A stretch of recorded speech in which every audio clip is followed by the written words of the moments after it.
शक्ति, मां शक्ति, मां शक्ति।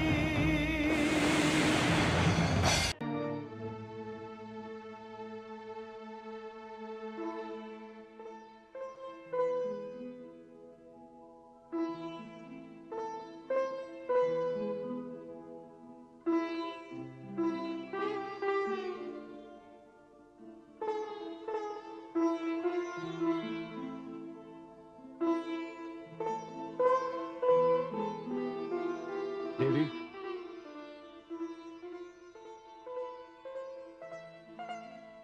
देवी,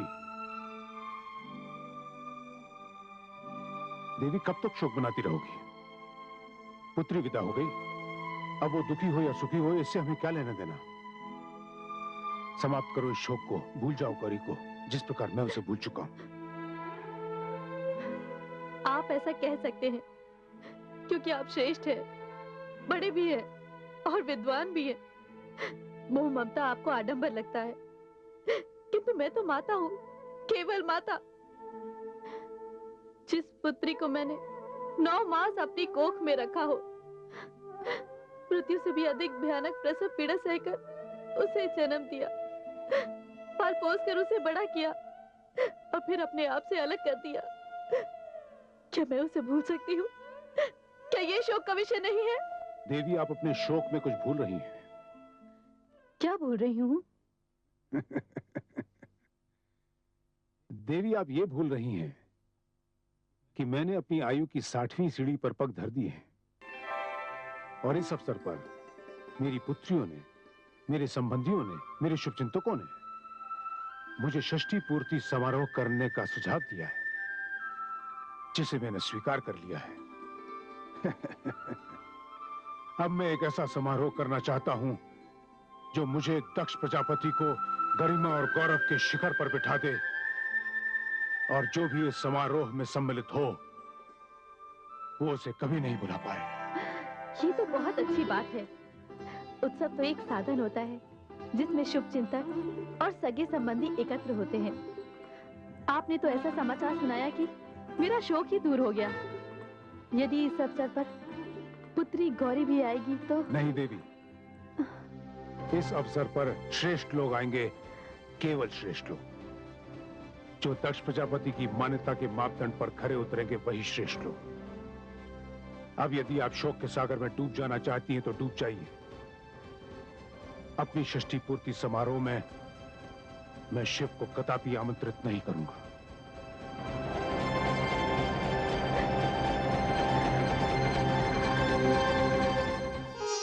देवी, एक बात पूछूं? कहिए देवाधिदेव महादेव। देवी, पति पत्नी का संबंध बड़ा पावन होता है, मधुर होता है, किंतु इसे मधुरता देने के लिए किसी एक पक्ष को तो कष्ट उठाना ही पड़ता है। आप किस पक्ष की बात कर रहे हैं महादेव? देवी, मैं आपके माता पिता की बात कर रहा हूं। माता जो जननी होती है, पिता जो पालक होता है, ये दोनों मिलकर बड़े स्नेह से, बड़े प्रेम से अपनी संतान का लालन पालन करते हैं, उसे बड़ा करते हैं। और यदि वो संतान कन्या हो तो उसे सदा के लिए किसी और के हाथों में सौंप देते हैं। क्या ऐसे स्नेही माता पिता की ओर आपका ध्यान नहीं जाता? हे स्वामी, पिता जन्मदाता होता है, ये उसका संतान पर ऋण होता है। माता प्रसव पीड़ा झेलकर संतान को जन्म देती है, ये माता का उपकार होता है। किंतु जब उन्होंने आपके हाथों मेरा कन्यादान कर दिया, मेरे भाग्य को आपके साथ जोड़ दिया, तो मेरी दृष्टि में आपकी सेवा, आपके सुख के अतिरिक्त और कुछ शेष नहीं रह जाता। तो देवी, मैं समझ लूं कि आप कैलाश आकर अपने माता पिता को भूल गई?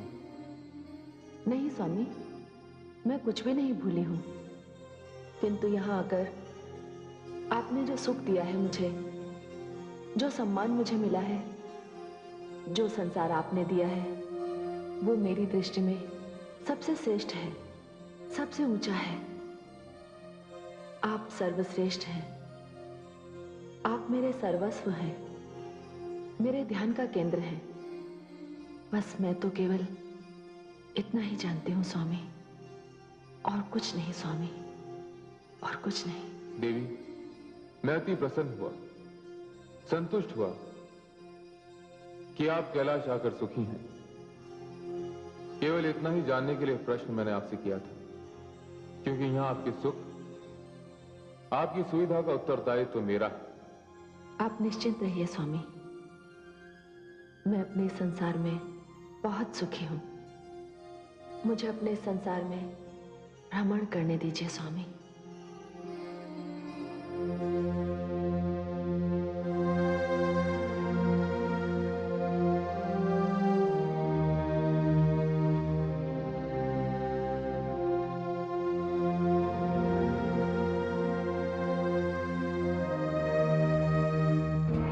नारायण नारायण।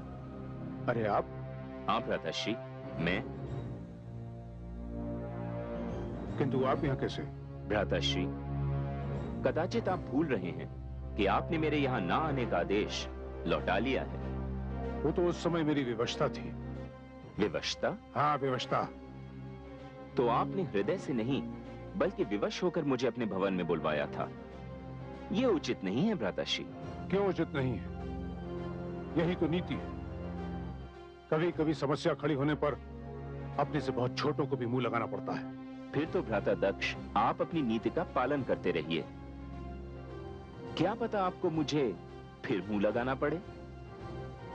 कदाचित आपने सत्य कहा, किंतु एक बात है, इस बार मेरे समक्ष कोई ऐसा कारण नहीं है कि मुझे शिव के पास जाना पड़े या आपको शिव के पास भेजना पड़े। कारण तो है भ्राताश्री। सुना है आप अपना षष्ठी पूर्ति समारोह बड़ी धूमधाम से मना रहे हैं। हाँ, किंतु शिव को बुलाकर मैं इस धूमधाम पर कालिख नहीं लगाना चाहता।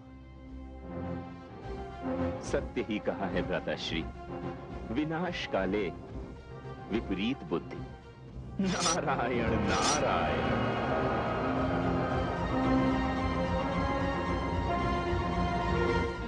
हे प्रभु, पर्वतराज हिमाचल अपनी पत्नी देवी मैना के साथ आपके दर्शन के लिए पधारे हैं। उन्हें आदर के साथ अतिथि कक्ष में ले आइए, हम उनसे वहीं भेंट करेंगे। चलिए देवी।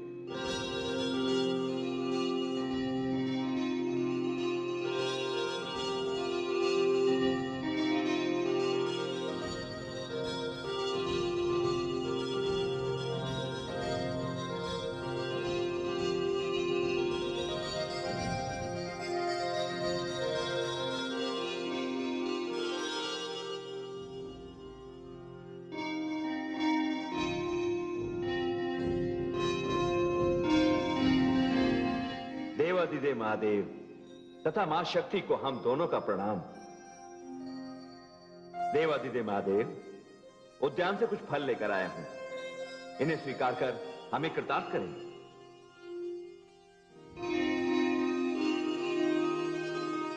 आप कृपया स्थान ग्रहण कीजिए।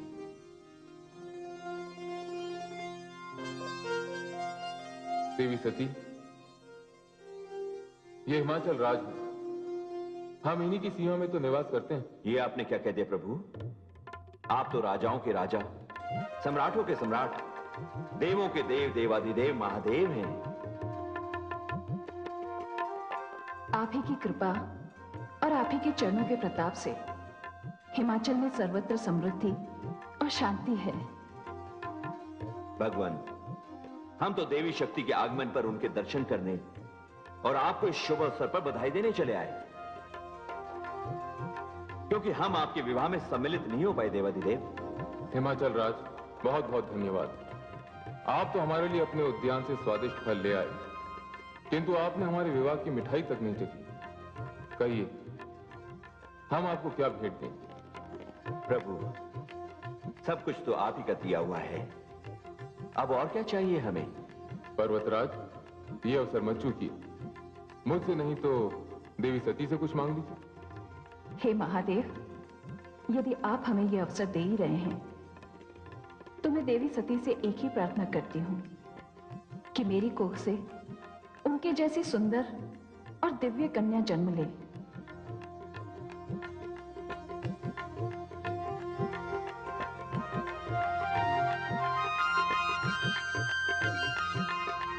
देवी, मैं आपकी ओर से इन्हें तथास्तु कह देता हूं।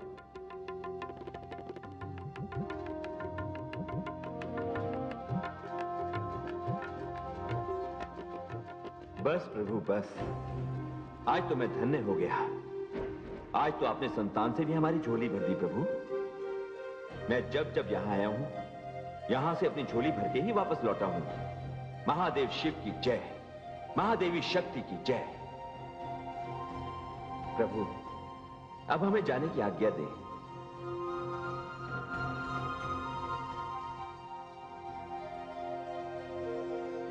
चलिए महारानी।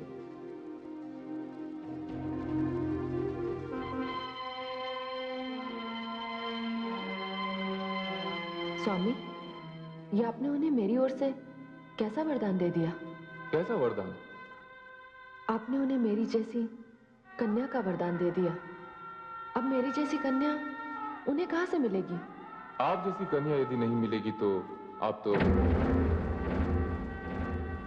हे शिव शक्ति, यदि आप प्रजापति दक्ष के घर में जन्म ले सकती हैं तो हिमाचल राज के घर में क्यों नहीं जन्म ले सकती? अब तो मैंने आपकी ओर से तथास्तु कह दिया है। तो फिर स्वामी, जैसी देवी परमेश्वरी की इच्छा।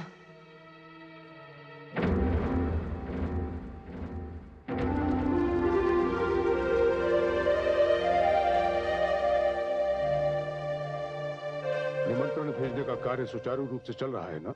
जी प्रजापति, आपकी षष्ठी पूर्ति के अवसर पर ये निमंत्रण पत्र भेजे जा रहे हैं। ध्यान रहे, सृष्टि का कोई भी विशेष व्यक्ति, चाहे वो देवता हो या गंधर्व, ऋषि हो या मानव, निमंत्रण से वंचित न रह जाए। जैसा आपका आदेश प्रजापति।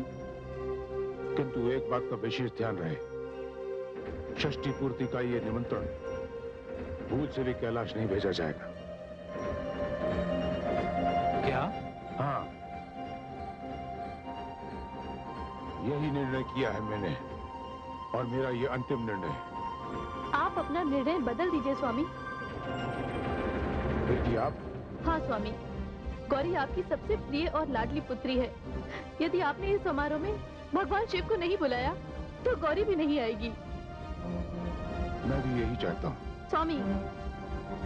हाँ देवी, मेरे जीवन भर के स्नेह, प्रेम और लाड प्यार का क्या मूल्य चुकाया उसने? मेरी सारी आकांक्षाओं के विपरीत मेरे सम्मान और स्वाभिमान को अपने पैरों तले कुचलकर वो उस कपटी कंगाल शिव का हाथ पकड़कर चली गई। अरे विदाई के समय मैंने उसका मुख तक नहीं देखा। सारी मोहमाया को विष का घूंट समझकर मैं पी गया। अपने हृदय पर पाषाण रख लिया। अपने स्नेह और प्रेम की स्वयं मैंने हत्या कर दी। मैं ये भी भूल गया कि गौरी नाम की मेरी कोई पुत्री भी थी। आप उसे भूल तो सकते हैं, किंतु इस सत्य को नहीं झुठला सकते कि गौरी आपकी पुत्री है। देवी, सत्य चाहे कुछ भी हो, मैं उसे भुला चुका हूं। और देवी, ये बात ध्यान से सुन लीजिए, आज के पश्चात इस विषय पर कोई भी चर्चा नहीं होगी। ये सत्य है कि गौरी मेरी सबसे प्रिय दुलारी पुत्री थी। ये तब तक था जब तक वो मेरी पुत्री थी। जिस दिन वो शिव की पत्नी बन गई, वो मेरे लिए अपरिचिता हो गई। समझ गई देवी? सबको निमंत्रण पत्र समय पर मिल जाने चाहिए। जी प्रजापति।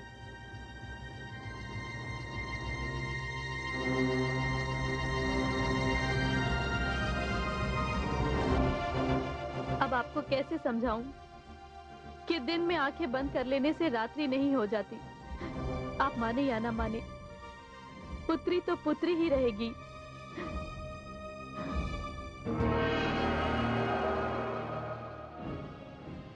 हे परमेश्वरी, ये कैसी घटना घटने जा रही है? क्या प्रजापति दक्ष क्रोध और अहंकार में अंधा होकर संबंधों और नातों की परिभाषा भी भूल गया? हे मां शक्ति, ये दक्ष किस प्रकार का पिता है जो अपनी पुत्री से केवल इसलिए घृणा करता है क्योंकि वो भोलेनाथ की पत्नी है? हे देवी परमेश्वरी, ये कैसा विद्वान व्यक्ति है जिसके विचार इतने तुच्छ हैं? कभी कभी मेरी इच्छा होती है कि ऐसे अहंकारी असभ्य व्यक्ति से मैं अपनी दिव्य विद्या और बुद्धि सब छीन लूं। हे महादेवियों, शांत हो जाओ। आप सब जानती हैं कि गौरी का जन्म किस उद्देश्य से हुआ है। गौरी संसार को यही तो बताना चाहती है कि नारी क्या है, संसार में उसका स्थान क्या है, उसका धर्म क्या है, उसका कर्तव्य क्या है। और अब वो समय आ रहा है कि जब संसार को ये ज्ञात हो जाएगा कि सृष्टि में संबंधों का मूल क्या है, भावनाओं का आदर क्या है, और एक पत्नी की दृष्टि में पति का सम्मान क्या है। और ये कार्य गौरी को इस प्रकार करना है कि इसके पश्चात संसार में संबंधों को चुनौती देने वाले देखते ही रह जाएंगे।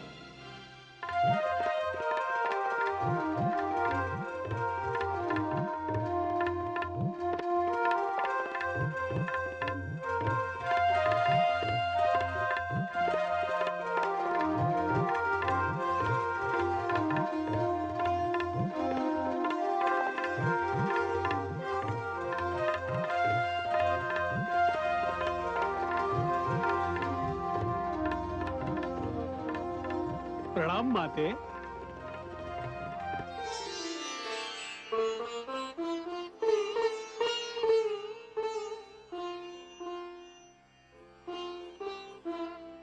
प्रणाम। मैं दधीच हूँ माते। बहुत दिनों के पश्चात मेरा कैलाश आना हुआ। देवादिदेव महादेव तो समाधि में लीन है, किंतु मेरी इच्छा तो आपके चरण स्पर्श करने की थी, जो आज पूर्ण हो गई। अरे अरे, ये आप क्या कर रहे हैं? आप मेरे चरण स्पर्श कर रहे हैं? आयु में, योग्यता में आप मुझसे श्रेष्ठ हैं। तो क्या हुआ माते, आप मेरे आराध्य देव शिव की शक्ति हैं। आप नारी हैं, नारी मात्र स्वरूपा होती है और सृष्टि को मुझ जैसे अनेकों पुत्र प्रदान करती है। इसीलिए वो सबसे श्रेष्ठ है, आदरणीय है, पूजनीय है, महान है। माते, मेरा प्रणाम स्वीकार करें। हे मुनिवर, जिस नाते से आपने मुझे प्रणाम किया है, उस नाते से मैं भी आपको हृदय से आशीष देती हूँ।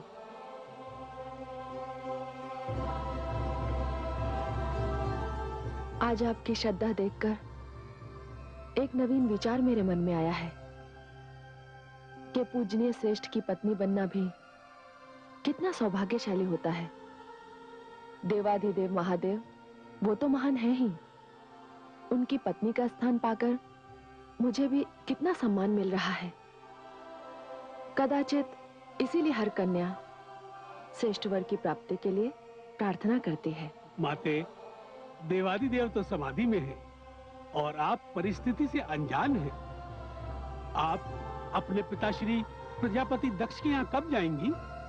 अपने पिताश्री के यहाँ मैं तभी जाऊंगी जब मेरे पति मुझे आज्ञा देंगे। क्या माते, अभी तक आपके पिताश्री का निमंत्रण पत्र आपको नहीं मिला? कैसा निमंत्रण पत्र मुनिवर? उनकी षष्ठ पूर्ति का निमंत्रण पत्र। वे आज 60 वर्ष के हो गए हैं। उन्होंने इस अवसर पर एक महायज्ञ का आयोजन किया है, जिसमें उन्होंने सृष्टि के सभी श्रेष्ठ देवों को आमंत्रित किया है। माते, आप तो उनकी पुत्री हैं और देवादिदेव उनके जामाता।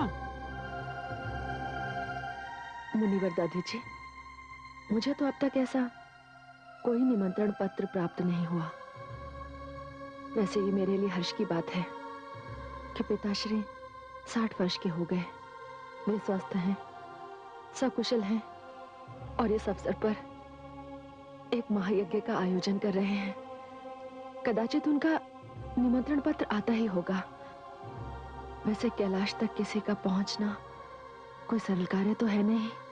मैं वहीं जा रहा हूँ माते, मुझे आज्ञा दीजिए। मैं देवादिदेव महादेव की समाधि तो भंग नहीं कर सकता, किंतु जब वो समाधि से बाहर आए तो मेरा सादा चरण स्पर्श उनसे अवश्य कहिएगा। मैं चलता हूँ माते।